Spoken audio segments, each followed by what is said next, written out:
serving up a dose of wisdom and humor with a dash of radiance. Welcome to Biscuits and Sunshine with your hosts, Callie and Landra. Hey y'all, pull up a seat at our table for your next serving of Biscuits and Sunshine. I'm Callie. And I'm Landra. We're delighted you're here with us. We're recording this from Distant Sport Audio Studios in Athens, Greece. Welcome to Season 3, Episode 2. Bame, let's go. You know, in our conversations recently, I feel like we keep coming back to this one word, surrender. Not the kind that means giving up, but the kind that happens when life asks you to loosen your grip on something you thought you could control. It's uncomfortable, sometimes it's painful, and honestly, it feels like a lot of people are in the same place right now, trying to figure out what to keep fighting for and what to finally release. Oh yeah, girl. Absolutely. It comes up, in conversations, casual coffee conversations as I've been meeting up with friends since I've been back here in Athens, and also when I've been back in California. It's funny because not all of us use the word surrender. Right. But I'm thinking it, like I'm hearing someone describe what they're struggling with and what they're trying to focus on. And I'm like, oh yeah, that's definitely surrender. Yeah, right. A lot of letting go, what I'm struggling with, all this kind of terminology when you're right, when you're listening for what's under the hood of that. Yeah, no, for sure. And, in talking about it today, I think, it's helpful to name it and to talk about the difficulty of it, the lessons inside of it, and why letting go can sometimes really be the very thing that can help move us forward. Absolutely. I think connotationally, is that a word? We'll make it one. The connotation of surrender is negative, right? We think of the white flag. We think of being unable to complete something or to achieve something or to overcome something. But today, let's reframe it. From this moment on, let's reframe what surrender means so we see it as a privilege and we see it as something that has to happen in some cases versus something that we try to avoid. But like you said, if we want to name it to tame it, what does surrender mean to you right now in this moment? To me, it is around getting my mind to quiet, to have it take the back seat and let my body take control. Or not take control, but let my body lead really is what it is. What I mean by that is giving in to what I need to take care of myself energetically and also from a nourishment standpoint. Surrendering is also one thing at a time, not multitasking. It is me being committed to a certain thing, but not attached to exactly step by step how it has to be. It's it's like letting go of rigidity. Yeah, and fear. And fear, yeah. I think for me, and worry and doubt. I mean, gosh, the list of those negative emotions can just keep on going. Right? Yeah. I think for me, I am in a better place to surrender when I can have less fear of the outcome. Whatever is my worst case scenario, not that I want to over-index and think on that, but if I can rationally come to terms with if the worst case scenario happens, I'm still going to survive. And there are only so many things I can do in order to not make that happen. Well, then I need to just do what I can do and enjoy where I am right now. Yeah. I don't know if it feels the same for you, but when I feel like life it's like a fire hose, things just keep coming at you. Yeah. It's it's sometimes kind of forces you into you have to. Right. You just cannot keep going on like this. It's interesting. It just gives you a real kind of, what is that called? Is it a microscope? Is it when you're in real focus? You can't deal with anything else. It's just this one thing. This image of drinking through a fire hose, I think everyone can relate to. And I was just reminded reading through social media today about an analogy that I have heard used for parenthood. They're glass balls and rubber balls. And you have to identify which priority is glass and which is rubber. And you have to surrender the rubber balls to bounce on the floor. There are some things that you have to let go of. And I think that's a really good practice because it doesn't just apply to parents. I mean, we're all juggling a lot of different things.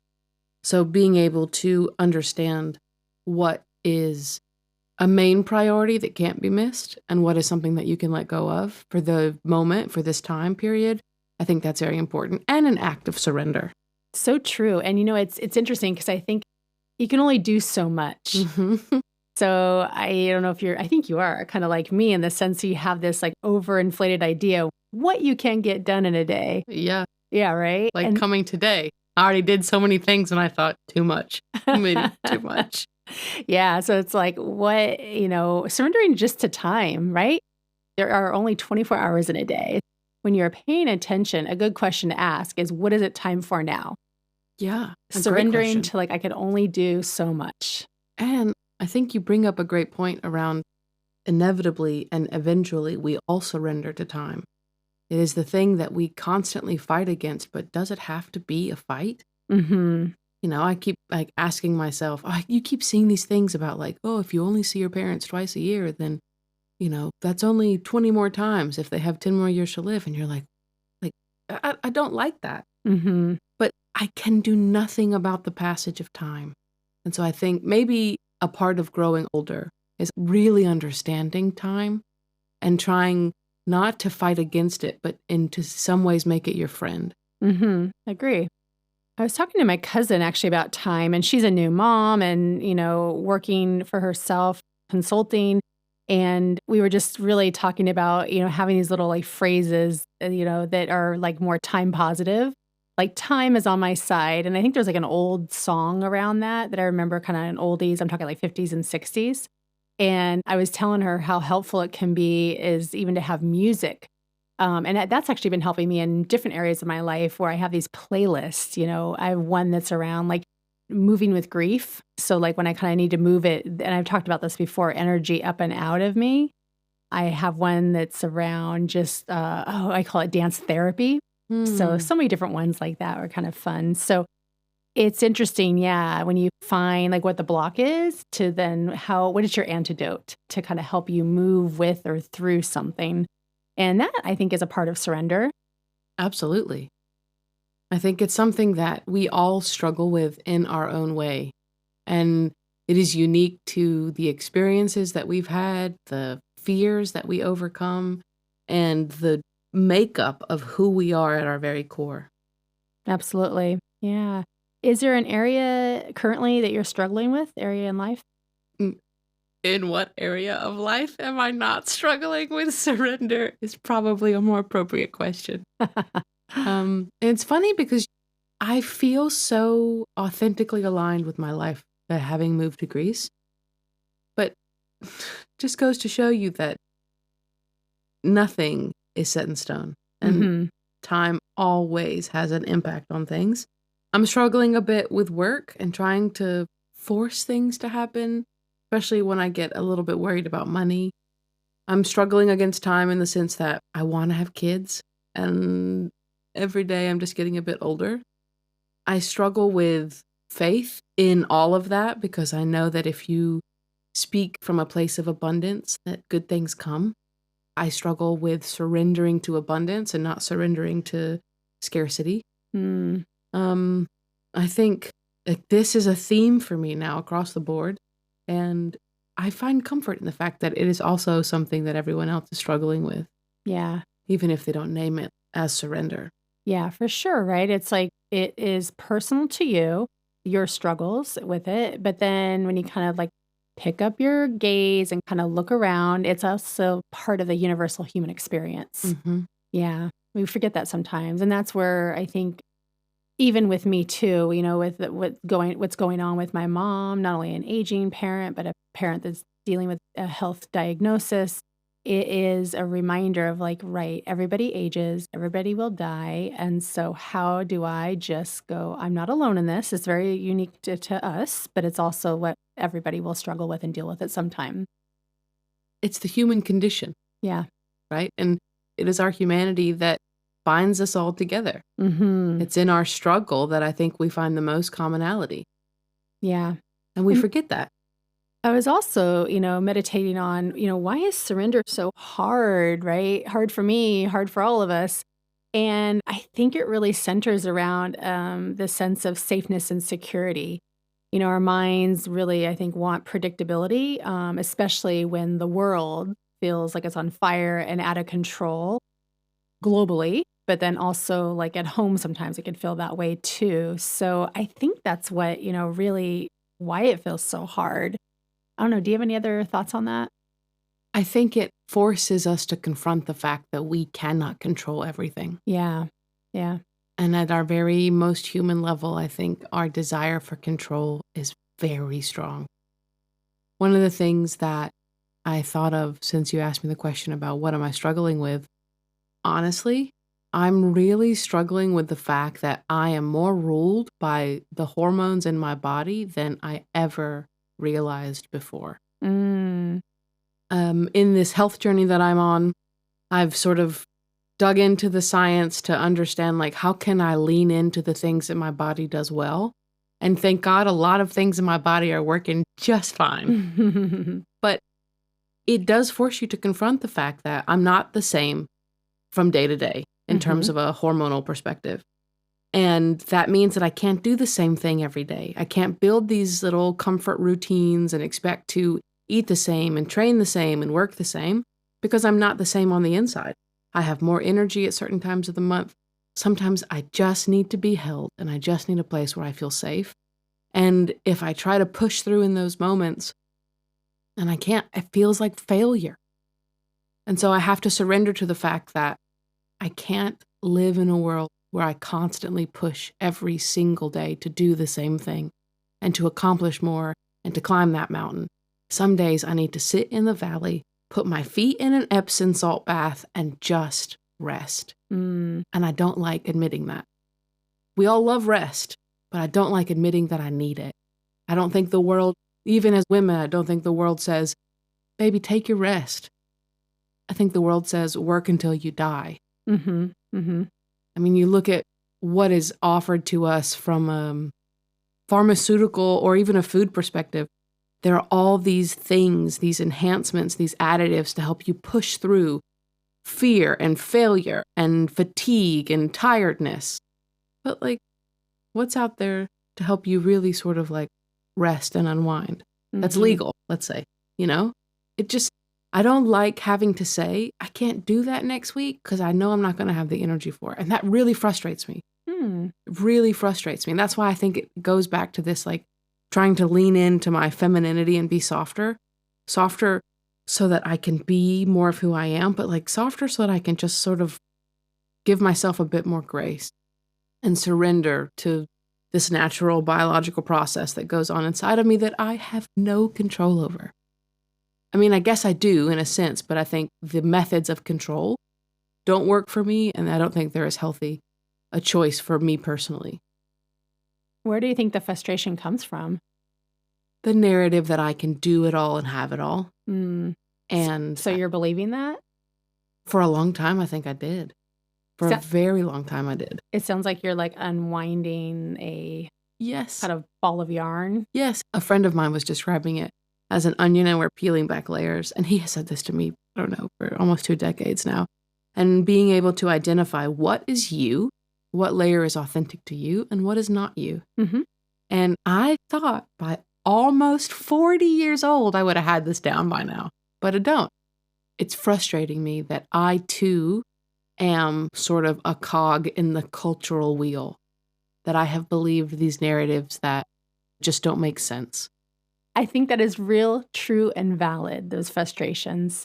And I think it's a frustration too. It's not just from, let's say, a patriarchy perspective, because we all have our feelings about that, but I'm frustrated with other women who tell other women how to be women. I am a woman, and within me, I have everything I need to understand what it means to be a woman. The narrative, I'm so confused. Work and have a career and delay having kids. No, be a mom and do all of this and forget about your career. Well, what am I supposed to do? I have ideas. I know at this point what resonates with me and what I want, but I want to surrender, right? There is this desire to surrender to what feels natural to me, but I'm bombarded constantly with things that tell me that's not right. And it just frustrates me. That's all I'm trying to say. Yeah, you're in it. Yeah. For sure. I think you see people every day who are trying to force things that clearly aren't working for them. Not because it's what I believe is right, but because you see them and you hear what they say and you just think, baby, you just got to let go. You got to let go of what people think. You got to let go of what you thought life would look like. And I say this to anyone listening. I say this more to myself than to anyone else. Because it's difficult to experience that frustration when you're beating your head against a wall and not making any progress. And it's even harder to watch someone you love go through that. And isn't like anything easier sometimes to identify outside of yourself and then easier to be like, you should just do this, right? Absolutely. Yeah. If we could all give ourselves the care and grace and advice that we give our friends, I think that's one of the reasons why this podcast is so beautiful. Because I don't think there's an episode that we record where, for me, there isn't some sort of, oh, yeah, I should say this to me. I should act this way to me. And I hope that that somehow translates to what you guys are hearing at home, because that's what we wanted this to be. A platform where you feel safe enough to listen and explore and give us feedback about the things that are really impacting your lives. Maybe you get surrender intimately and you understand that it's something you have to do, but you're not sure exactly how to let go and how to loosen your grip. Landra, is there a memory or a moment that you can think of where you remember actually letting go of something? I mean, for me, I think it is a little bit of a daily practice right now. It's really been top of mind. My relationship is, I'm in conversation with it of where I'm controlling and where I need to surrender. And I will say, any relationship, whether it's friendship, whether it's romantic, there's moments where people can hold up mirrors for you or just by who they're being. And I will say there just seems to be this season in my life where my husband has been a mirror for me. And sometimes just telling me like, because I could have that like, I have to control things, right? And he's just like, this is something, actually, you can just sit back. I can take over. And for me, sometimes I'm like, oh, right. And so naming when I become, usually I need to surrender of like, let him make the choice, let him do the thing. And funny, like sometimes that can be a gendered thing and other times not necessarily, but finding when I have that need to want to control and kind of, it's not like a doing it to not have a fight, but I'll find myself that rigidity coming up that like, no, I know the right way to do this. And I will speak it and say, hey, I'm noticing, I'm seeing some things, but I want to let you know, I do want you to take the lead on this. I know that you are in charge of this. And I just, when I'm sharing something, it's from a place of just a point of view, take it or leave it. And so for me, that helps just get it out of like when because I know in my body when I feel the rigidity come up, the shoulders up to the ears, the like tightness, the tense. Tongue on the roof of the mouth. Yeah. And I'm just like, and then so sort of just me just forcing and pushing, like you talked about earlier, just forcing something, speaking out into existence. And I just really appreciate that we do have that dynamic where, he does listen to me and takes that in. So that's just moments to be able to practice for sure. I think in that you are explaining your physical surrender in that moment. Yeah. But there is a deeper level of surrender that maybe is also being touched on where you're surrendering to the knowledge and the belief that you two are a balanced pair. Yeah, for sure. That there is magic within that marriage and that union.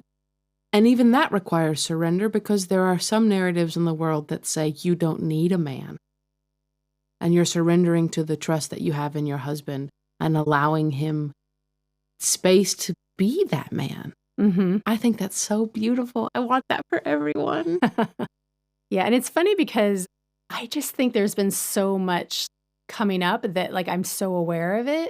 And I think that's part of it too, right? We have to become aware of these things. Yeah. Because it has been so top of mind, because I've done a lot of work around this. It's not to say that I'm not perfect. I don't have areas to grow in, but it's funny. I told my mom this. I said, you become the most micromanagey when I first come to visit and when I'm getting ready to leave, because I know there's this this going back to, am I safe? Am I secure? Like, these things, anxiety kind of coming up. And so much of me, her phase and being older, I want her to not always have to be so in control. Like, I got this. I'm here to support you. And I've had to say that, to let her know it's fine. There's nothing we can't not fix. And so just, I got you. So there's been a lot of those conversations. And so it's so funny when I've been there for months at a time of having to be the doer, that when I come back to my marriage, I come back to being in partnership with my husband, that I can be in that do mood. And I'm like, Yeah. no, actually, he's here to support me. And how can I then verbalize that? And I don't always get it right, not to say that yes, we're a good balance and it's not always smoothly done. We can get into it, and that's been really just top of mind and me surrendering more in our relationship. I think that's such a beautiful thing. And if we could say that from the mountaintops, I think people would be happier across the board. Yeah. It's Yeah. one of the biggest blessings of being married, right? You have Yeah. a partner. You have someone who you can lean on and someone that your partner can lean on you. Mm-hmm. I mean, it's like the ultimate expression of community, right? Oh, Because yeah. it's so beautiful. And I feel like this modern narrative of feminism doesn't hold space for that partnership. It's like the modern narrative doesn't hold space for maternal feminism, women who want to be moms and women who are called to that lifestyle. There's only such a small definition. And I think we have to acknowledge the fact that these narratives don't work for all of us all the time and surrender to maybe there is some wisdom in how other cultures approach partnership and things like that. Callie, you so often talk about your faith. I'm curious if there's a connection or correlation that you're seeing with surrender. The answer is yes. From a faith perspective, on a grand scale, really high level, I have no question and no doubt. To me, God exists and He is in control. But it's in those small, everyday moments where I find myself talk about rigidity, talk about getting your back up, talk about fighting against something. It's in those moments where I really have to question what I believe, because am I talking the talk or am I walking the walk? Mm. And I feel this in so many ways when we think about kids and relationship, and knowing that a life without that would make me sad, but I don't feel that that's the path I'll take. There's just something in me that says that's not for you, that I'm not going to live this life of being alone. Although I might travel the world and do all these things, I don't think that is my path. And so in those dark moments, in those lonely moments, that's where I really have to surrender to this idea that I do believe that there is an orchestrator who is behind the scenes pulling for our highest and best good, right? You can tell I've been spending a lot of time in the South because I'm about to quote a Bible verse.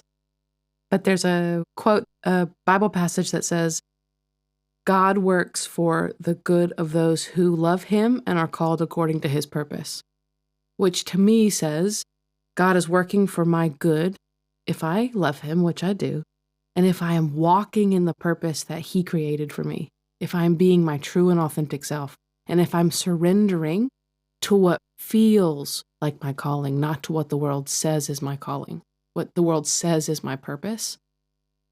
And as a career woman who has dreams and who has a life of her own, that's where I have the most opportunity to surrender.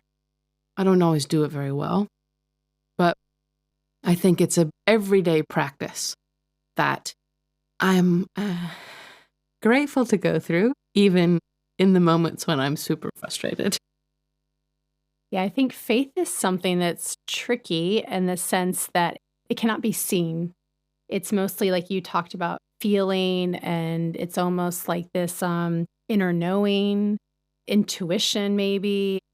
So it's funny, I'm kind of just thinking back when you're talking about the surrendering of what you've been going through. So much has been what the world projects and all of that. And it's really what I'm kind of sensing in for myself as well. Surrendering is drowning out the noise, turning away from, what is not for you, essentially. And a little bit is yeah, just carving out your own path. But it takes, I think, a lot of like that listening and trusting yourself. And we all know more than anyone every single bad decision we've ever made. I think it's very hard to trust ourselves in some things. But that's where faith comes in, right? Mm-hmm. Mm-hmm. I had a priest once, and I think in hearing this story, maybe it makes sense why I'm still sort of like a faithful person. He always used to say, everything that God made is good and very good. So there's no question about you being a good person. We just sometimes make bad choices. We sometimes make mistakes. We sometimes make bad decisions. But you are a good thing. And I believe that if you can take that into your core, and whatever you believe, whether it's source, it's universe, it's God, you are a good thing. If you can surrender to that idea, then I think you're able to trust yourself more. And you're able to find the strength to let go of what's not for you. We're so honored to have you on this journey with us as we had these conversations between the two of us. As we wind down this episode, our hope for you this week is that you identify and let go of the things that are holding you back, dragging you down, or draining your energy. Whether you're pushing a boulder up the hill or there's an area of your life that doesn't feel authentic, just know there's freedom in letting go. If you love what we're serving up, be sure to subscribe and rate us on your favorite streaming platform. We're proud to say you can now find us on Spotify, Apple Podcast, Amazon, iHeartRadio, and YouTube. Head on over to Instagram and give us a follow at Biscuits and Sunshine, all spelled out. And we'd be so honored if you shared this podcast with a friend. This is Biscuits and Sunshine with Callie and Landra.